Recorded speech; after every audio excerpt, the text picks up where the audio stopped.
അമ്മേ, പരിശുദ്ധ അമ്മേ, ദൈവമാതാവേ, കൃപാസനത്തിലൂടെ ഞങ്ങൾക്കും ഞങ്ങളുടെ ദേശത്തിനും അമ്മ മധ്യസ്ഥം നേടിത്തന്ന എല്ലാ അനുഗ്രഹങ്ങൾക്കും കൃപകൾക്കും ഞങ്ങളിപ്പോൾ ദൈവത്തിന്റെ പരിശുദ്ധ മാതാവേ, അമരോത്ഭവ കന്യകേ, എന്റെ ഈ ആവശ്യത്തിൽ എന്നെ സഹായിക്കണമേ.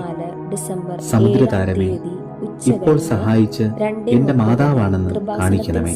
ദൈവമാതാവായ പരിശുദ്ധ മറിയമേ, സ്വർഗത്തിന്റെയും ഭൂമിയുടെയും രാജ്ഞി, എന്റെ ഈ ആവശ്യത്തിൽ എന്നെ സഹായിക്കണമെന്ന് എന്റെ ഹൃദയത്തിന്റെ അഗാധതയിൽ നിന്ന് സവിനയം ഞാൻ അങ്ങയോട് അപേക്ഷിക്കുന്നു. അപ്രത്യക്ഷപ്പെടലൂടെ പ്രകടമായ ദൈവമാതാവിന്റെ പ്രത്യേക കരുതലും സംരക്ഷണവും വെളിപ്പെടുത്തുന്ന പീഡിതരുടെ ആശ്വാസവും പ്രവാചകന്മാരുടെ രാജ്ഞിയും വാഗ്ദാനത്തിന്റെ പേടകവും പ്രപഞ്ചപ്രകൃതിയുടെ മാതാവുമായ പരിശുദ്ധ അമ്മയുടെ ഭക്തി തിരുസഭയിൽ കൂടുതൽ പ്രചരിച്ച്